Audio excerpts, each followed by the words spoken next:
नमस्कार साथियों, एक बार पुनः आप सभी का स्वागत है आपके अपने YouTube channel success your classes में। फ्रेंड्स, आज की इस वीडियो में हम लोग झारखंड का आधुनिक इतिहास का एक टॉपिक है जनजातीय विद्रोह, इससे रिलेटेड हम लोग देखेंगे। तो वो विद्रोह कौन सा होगा? हो विद्रोह और कोल विद्रोह से बनने वाले जितने भी वस्तुनिष्ठ प्रश्न हैं हम लोग उस पर बात करेंगे। इम्पोर्टेंट ऑब्जेक्टिव क्वेश्चन पर बात करेंगे, तो आप वीडियो के अंत तक बने रहें, वीडियो को ज़रूर देखें। आपके अंदर अगर एक समझ विकसित होती है, आपको चीज़ों को समझते हैं, तो आप इस चैनल को आप सब्सक्राइब कर सकते हैं। इससे पहले आपको बता दें कि हम लोग बहुत सारे जनजातीय विद्रोह के बारे में पढ़ चुके हैं, जिसका लिंक हम डिस्क्रिप्शन बॉक्स में दे देंगे, आप उसे भी वहाँ से देख सकते थे। हमारा जो पढ़ने या पढ़ाने का तरीका ऐसा है कि जैसे हम कोई भी जनजातीय विद्रोह को उठाएं तो सबसे पहले उसको हम डिटेल्स में चर्चा करते हैं। डिटेल्स में चर्चा करने के बाद इससे रिलेटेड जितने भी इम्पोर्टेंट ऑब्जेक्टिव क्वेश्चन आते हैं तो हम लोग उस पर बात करते हैं। इससे क्या होती है कि चीज़ों को समझने में आसानी होती है। हाँ, लेकिन ऐसा नहीं कि आपको, अगर हम इस वीडियो में सिर्फ ऑब्जेक्टिव क्वेश्चन पर बात करेंगे तो यहाँ पर भी आपको ऐसा बताया जाएगा कि आपको चीज़ों को समझने में आसानी हो, कोई भी विद्रोह को समझने में आसानी हो। तो आइए सबसे पहले हम लोग हो विद्रोह के संदर्भ में कुछ जानते हैं, हो विद्रोह के बारे में बात करते हैं। उसके बाद जो है वो हो विद्रोह से रिलेटेड जितने भी इम्पोर्टेंट ऑब्जेक्टिव क्वेश्चन हैं हम लोग उसको देखेंगे, है ना। तो हो विद्रोह के सबसे पहले सार को समझते हैं। और आपको बता दें कि यहाँ पर चीज़ों को इस तरह से लिया जाता है कि आपको समझ में ज़्यादा है, इसलिए ये जो लाइन है वो इस लाइन से कनेक्ट है और ये जो लाइन है वो इस लाइन से कनेक्ट है, ताकि आपको समझने में ईजी हो, समझने में आसानी हो। इसलिए हम एरो का भी प्रयोग अधिकांश करते हैं और अधिकतर करते हैं, ताकि आपको चीज़ों को समझने में आसानी हो, है ना। तो सबसे पहले समझते हैं पहला पॉइंट कि जगन्नाथ सिंह द्वारा जो है वो अंग्रेज़ों की अधीनता स्वीकार कर ली जाती है और उसके बाद से हो जनजाति के विरुद्ध कार्य किए जाते हैं और लोगों के साथ दुर्व्यवहार किया जाता है। तभी से क्या हो जाता है कि हो जनजाति के लोगों में विद्रोह की भावना पनपती है, विद्रोह की भावना उजागर होती है। उसके बाद क्या होता है कि सिंहभूम के राजा जगन्नाथ सिंह और अंग्रेज़ों के विरुद्ध विद्रोह कर दिया जाता है और यह विद्रोह हो जाता है। लेकिन विद्रोह का दमन जो है वो अंग्रेज सेनापति रफसेज द्वारा कर दिया जाता है। ये विद्रोह सफल नहीं रहता है और ये विद्रोह को है सो अंग्रेज सेनापति रफसेज के द्वारा दबा दिया जाता है या फिर दमन कर दिया जाता है। तो ये था एक हो विद्रोह का ओवरव्यू। तो आइए अब हम लोग इससे रिलेटेड ऑब्जेक्टिव क्वेश्चन देखते हैं। क्वेश्चन पहला है यहाँ पर, हो विद्रोह का विद्रोह अवधि का चयन करें। तो इसका जो राइट आंसर है ऑप्शन नंबर बी, 1820 से 1821 ईस्वी तक हो विद्रोह का काल अवधि है। हो विद्रोह का जो विद्रोह अवधि है वो 1820 ईस्वी से 1821 ईस्वी तक रहा था। अगला प्रश्न हम लोग देखते हैं। अगला प्रश्न है, हो विद्रोह में प्रमुख भागीदारी निभाने वाली हो जनजाति को और किस नाम से जाना जाता है। कहने का मतलब है कि हो विद्रोह में जो प्रमुख भागीदारी रहा था हो जनजाति के लोगों का, तो हो जनजाति के लोगों को और किस नाम से जाना जाता है। ऑप्शन है, ऑप्शन ए में लड़ाकू जनजाति, ऑप्शन बी लड़ाका कोल, ऑप्शन सी उपरोक्त ए एंड बी दोनों, और ऑप्शन डी मुंडा जनजाति। तो आपको बता दें कि हो जनजाति को लड़ाकू जनजाति और लड़ाका कोल के नाम से जाना जाता था। तो इस प्रकार से इस क्वेश्चन का सही आंसर हो जाएगा ऑप्शन नंबर सी, उपरोक्त ए एंड बी दोनों। आइए हम लोग अगला प्रश्न देखते हैं। अगला प्रश्न है, अंग्रेज सेनापति रफसेज के खिलाफ किस नदी के किनारे हो जनजाति द्वारा आंदोलन किया गया था। इसका जो राइट आंसर है ऑप्शन नंबर सी, रोरो नदी के तट पर अंग्रेज सेनापति रफसेज के खिलाफ हो जनजाति द्वारा आंदोलन किया जाता है। और रोरो नदी कहाँ अवस्थित है? तो चाईबासा में रोरो नदी अवस्थित है, आपको इसको भी ध्यान में रखना है। आइए अब हम लोग अगला प्रश्न देखते हैं। अगला प्रश्न है, हो विद्रोह का दमन किस अंग्रेज अधिकारी द्वारा किया जाता है। तो आप इस क्वेश्चन का आंसर आराम से दे सकते हैं, हम लोग अभी कुछ देर पहले बात किए थे। तो इसका आंसर क्या हो जाएगा? क्वेश्चन 4 का आंसर हो जाएगा ऑप्शन नंबर बी, कैप्टन रफसेज के द्वारा हो विद्रोह का दमन किया जाता है। आइए अब हम लोग कोल विद्रोह से रिलेटेड जितने भी महत्वपूर्ण वस्तुनिष्ठ प्रश्न हैं तो हम लोग इस पर बात करते हैं। और आपको बता दें कि यहाँ पर ऑब्जेक्टिव जो क्वेश्चन है वो इस प्रकार से सेट किया जाता है कि आप अगर शुरुआत से देखें और अंत तक अगर इसको ध्यान से देखें भी और सुने भी तो आपको कोल विद्रोह जो है वो पूरी तरह से क्लियर हो जाएगी। तो इसलिए आप देखें भी और अच्छा से सुने भी। तो यहाँ पर प्रश्न हम लोग देखते हैं।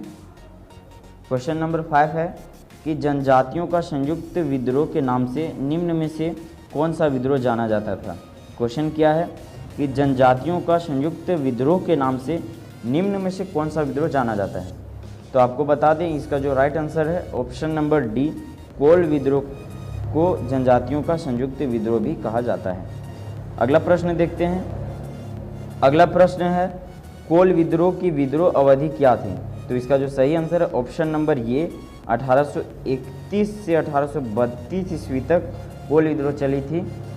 तो इस प्रकार से इसका ये ऑप्शन सही है। अगला प्रश्न हम लोग देखते हैं। अगला प्रश्न है कोल विद्रोह की शुरुआत कब और किस स्थान से हुई थी। तो इसका जो सही आंसर है ऑप्शन नंबर सी, 11 सितंबर 1831 ईस्वी को रांची क्षेत्र से शुरुआत हुई थी। तो आप इस क्वेश्चन को ध्यान में रखना है कि कोल विद्रोह की शुरुआत कब होती है। तो 11 सितंबर 1831 ईस्वी को, और यह किस स्थान से हुई थी, तो रांची क्षेत्र से हुई थी। आइए अब हम लोग अगला प्रश्न देखते हैं। प्रश्न है कि झारखंड का प्रथम सुसंगठित तथा व्यापक जनजातीय विद्रोह निम्न में से कौन सा था। तो इसका जो सही आंसर है ऑप्शन नंबर बी, कोल विद्रोह झारखंड का प्रथम सुसंगठित और व्यापक जनजातीय विद्रोह था। और इससे पहले हम लोग जाने थे कि जनजातियों का संयुक्त विद्रोह कौन था, तो कोल विद्रोह ही था। तो आप ऐसे पॉइंट को ध्यान में रखें ताकि आपको दिक्कत ना हो एग्जाम में। अगला प्रश्न देखते हैं। अगला प्रश्न है कि निम्न में से कौन सा क्षेत्र कोल विद्रोह के प्रभाव से पूर्णतः अछूता रहा था। तो इसका जो सही आंसर है ऑप्शन नंबर ये, हजारीबाग कोल विद्रोह से पूरी तरह से अछूता रहता है। हजारीबाग में कोल विद्रोह की झलक देखने को नहीं मिलती है। आइए अब हम लोग अगला प्रश्न देखते हैं। अगला प्रश्न है कि कोल विद्रोह का प्रमुख कारण क्या था। अब इसके हम लोग ऑप्शन को देखते हैं। ऑप्शन ये में है जनजातीय समुदाय में भूमि संबंधी मामलों में असंतोष। ऑप्शन बी है गैर जनजातियों द्वारा जनजातियों का शोषण। ऑप्शन सी में है उपरोक्त दोनों, और ऑप्शन डी में है इनमें से कोई नहीं। तो इसका जो सही आंसर है उपरोक्त दोनों। आपको बता दें कि जो जनजातीय विद्रोह हुआ था उसका जो प्रमुख कारण था वो ये था कि जनजातीय समुदाय में जो है वो भूमि संबंधी मामलों में असंतोष की भावना थी, और गैर जनजातीय द्वारा जनजातियों का शोषण किया जाता था। और किनके द्वारा शोषण किया जाता था, तो एक दीकू रहते थे, दीकू जिन्हें बोला जाता था, दीकू। बाहरी लोगों को क्या बोला जाता था, दीकू। तो आप इस पॉइंट को भी ध्यान में रखें। अगला प्रश्न देखते हैं हम लोग। प्रश्न है कोल विद्रोह को निम्न में से किस जनजातीय समाज का व्यापक समर्थन मिला। तो इस क्वेश्चन का हम लोग अब ऑप्शन देखते हैं। ऑप्शन ए में है खरवार, ऑप्शन बी में है मुंडा, ऑप्शन सी में चेरो, और ऑप्शन डी में है उपरोक्त सभी। तो आपको बता दें कि कोल विद्रोह को जो है वो जनजातीय समाज के द्वारा, खरवार समाज द्वारा भी, मुंडा और चेरो जनजातीय समाज द्वारा व्यापक समर्थन मिला था कोल विद्रोह को। तो इस प्रकार से इस क्वेश्चन का सही आंसर ऑप्शन नंबर डी हो जाएगा, उपरोक्त सभी। अगला प्रश्न हम लोग देखते हैं। प्रश्न है कोल विद्रोह के मुख्य नेतृत्वकर्ता कौन थे।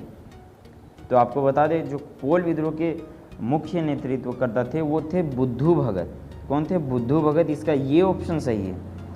लेकिन जब बुद्धू भगत विद्रोह में मारे जाते हैं, और वो अकेले नहीं मारे जाते हैं, अपने भाई और कई साथियों के साथ मारे जाते हैं, और इस प्रकार से उसके बाद जो है सिंगराई मानकी और बिंदराई मानकी इस विद्रोह से जुड़ते हैं, और उसके बाद सुरगा मुंडा भी इस विद्रोह से जुड़ते हैं।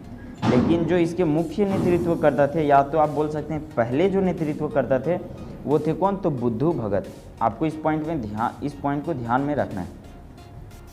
चलिए अब हम लोग अगला प्रश्न देखते हैं। अगला प्रश्न है कोल विद्रोह का प्रमुख नेता बुद्धू भगत निम्न में से किस स्थान का निवासी था। तो इसका जो सही आंसर है ऑप्शन नंबर बी, सिल्ली के निवासी थे। और सिल्ली कहाँ स्थित है? तो झारखंड के रांची जिला में सिल्ली स्थित है। आपको इस पॉइंट को भी ध्यान में रखना है। आइए अब हम लोग अगला प्रश्न देखते हैं। अगला प्रश्न है, बुद्धू भगत अपने सहयोगियों के साथ कब मारे जाते हैं? प्रश्न है कि बुद्धू भगत अपने सहयोगियों के साथ कब मारे जाते हैं? तो इसका जो सही आंसर है ऑप्शन नंबर ये, 14 फरवरी 1832 ईस्वी को बुद्धू भगत अपने सहयोगियों के साथ मारे जाते हैं। अगला प्रश्न देखते हैं। प्रश्न है कि कोल विद्रोह के दौरान कंपनी द्वारा कौन सा कानून लाया गया था? तो इसका जो सही आंसर है ऑप्शन नंबर सी, रेगुलेशन 13 नामक एक कानून लाया गया था। रेगुलेशन 13 नामक एक कानून लाया गया था। तो आप इस पॉइंट को ध्यान में रखें। हमारा अगला प्रश्न है कि कोल विद्रोह के दौरान जो कानून रेगुलेशन 13 के नाम से लाया गया था, सॉरी यहाँ पर टाइपिंग एरर है, 13 होगा।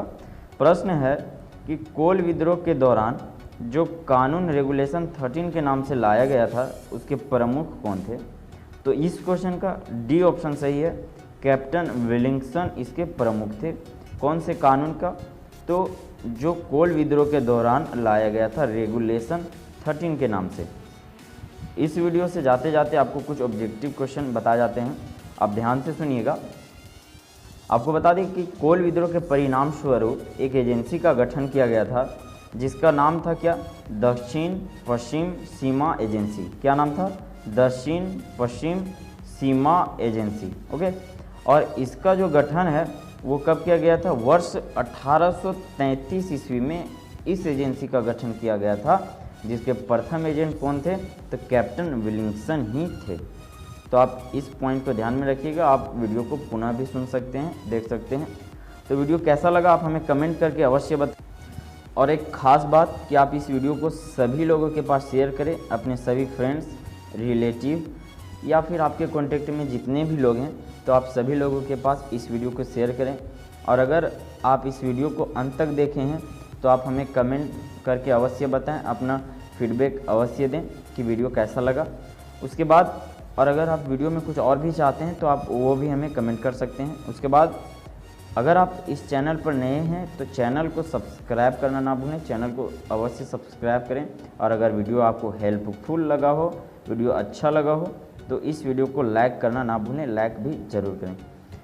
और एक बात बता देते हैं आप लोगों को कि घरों में रहें, सुरक्षित रहें। फिर मिलते हैं हम लोग एक नए वीडियो में नए अंदाज के साथ। तब तक के लिए नमस्कार, जय हिंद।